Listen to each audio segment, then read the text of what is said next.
감사합니다. 오늘 오후 예배는 위안마 단기 선교팀의 선교 보고 예배로 드려집니다. 우선 모든 성도 여러분과 또 목회자 여러분들께 감사의 말씀을 전합니다. 여러분들의 중보기도와 후원으로 저희들이 선교를 잘 마치고 돌아올 수가 있었습니다. 특히 가장 제게 기억에 남는 것이 출발 전 금요 예배 때 저희를 가운데 통로에 오게 하셔서 성도님들께서 저희를 둘러싸시고 뜨겁게 기도해 주셨던 일입니다. 그 기억이 지금도 생생합니다. 그때 담임 목사님께서 이런 기도 제목을 말씀하셨습니다. 미얀마 땅을 뒤집고 오는 것도 중요하지만 더 중요한 것은 저희 19명의 그 마음이 선교지의 그 땅으로 뒤집어지는 것이라고 하셨습니다. 그 기도가 이루어진 줄로 믿습니다. 적어도 저에게도 그 기도가 이루어졌습니다. 어떤 점에서 그러했냐 하면 그 선교지의 상황이 저로 하여금 끊임없이 하나님을 의지하게 하였습니다. 목사님께서 제시하신 또 다른 기도 제목이 있었는데 그것이 우리들이 갈 때 그곳에 영적 전쟁이 반드시 있을 것이라는 말씀이셨습니다. 그것도 정말로 있었습니다. 그 전쟁에서 승리하게 해달라는 것이 기도 제목이었습니다. 아니나 다를까 그 영적 전쟁들이 정말로 많았고 그리고 예측 못한 일들이 정말 매일같이 일어났었습니다. 그때마다 저는 하나님을 붙들 수밖에 없었습니다. 그리고 그렇게 하나님을 의지했을 때 하나님께서는 그 문제들을 그때 해결해 주시는 것을 경험하였습니다. 그렇게 저의 믿음도 담대함도 함께 커져갔습니다. 이렇게 매일 그 사역 기간 동안 매 순간 말씀을 붙드는 시간이 일주일 동안이나 지속되니 제 마음이 성령님으로 가득 차서 매 순간 하나님의 함께 하심이 느껴지고 그 은혜가 가득했습니다. 가기 전만 해도 기도회를 하면은 두려워만 했습니다. 기도회를 인도하라고 하면 두려워만 했었는데 제가 그곳에 가서 담대하게 기도회를 인도하고 있는 것을 보고 스스로 매우 놀랐습니다. 선교사님께서는 선교지는 예측하지 못할 일들이 숱하게 벌어진다고 말씀해 주셨습니다. 그래서 하나님을 의지하지 않았다면 불안함 속에서 사역을 할 수밖에 없었을 것입니다.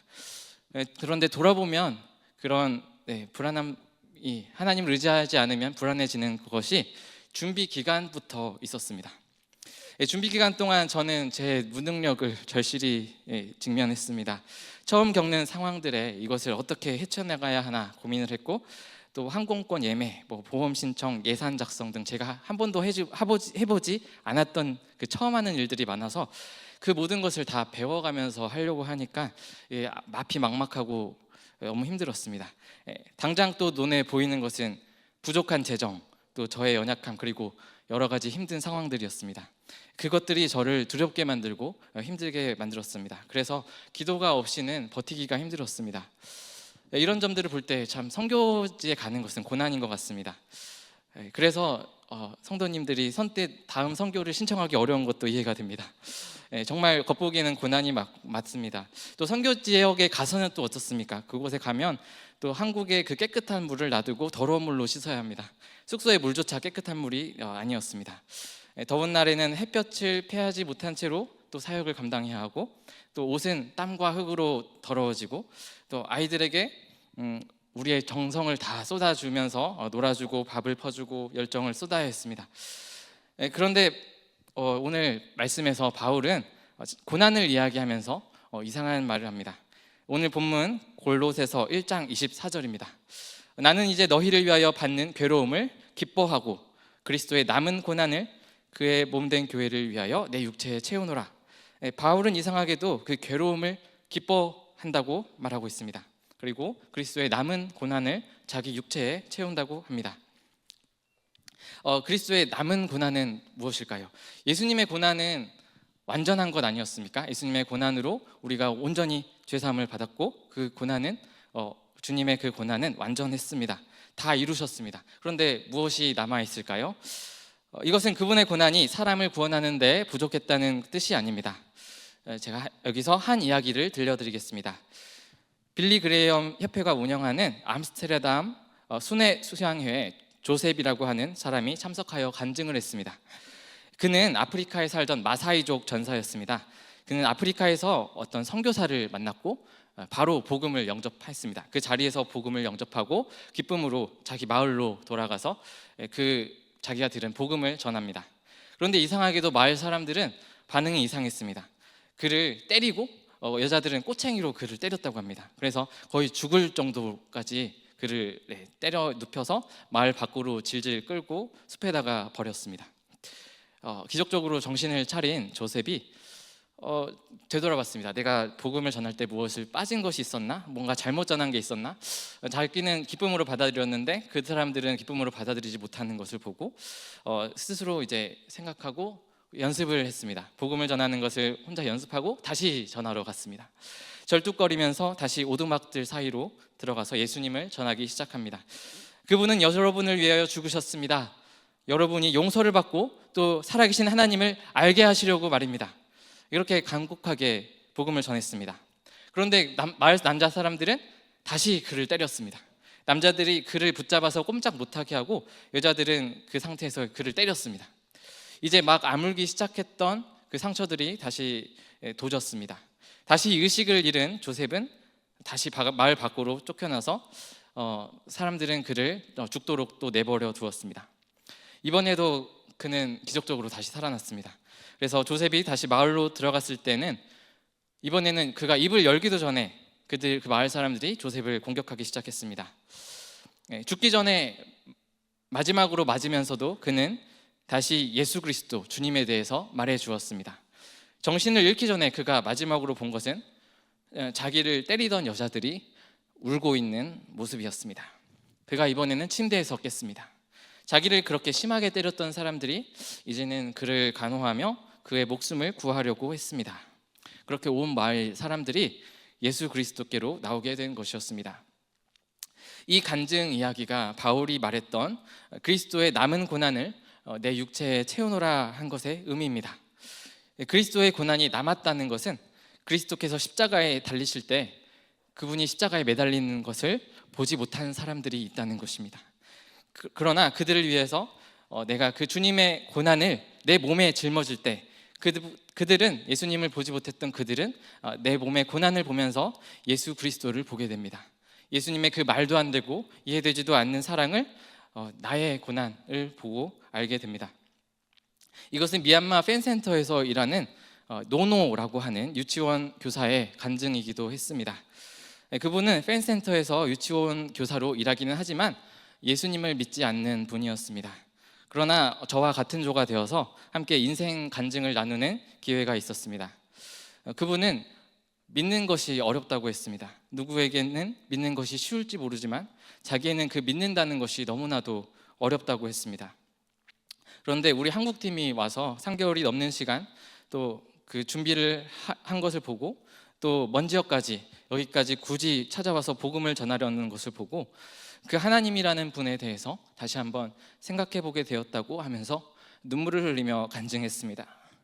그분이 정말로 하나님이 살아계실지도 모르겠다고 생각을 했다는 것에 정말 저는 감동이 되었습니다. 제가 사역지에서 함께 나누게 된 말씀이 로마서 8장 말씀이었습니다.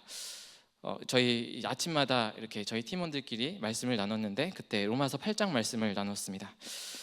예수님을 사랑하는 자 안에서 정죄함이 없다 하는 말씀이었습니다.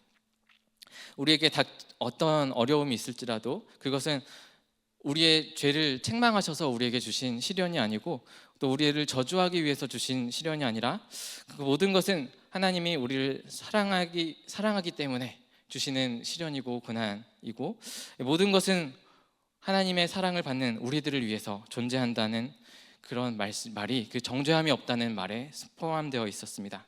우리들의 구원을 위해 모든 것이 존재합니다. 내가 실수를 할지라도 예수님 안에 있는 나에게는 정죄함이 없습니다.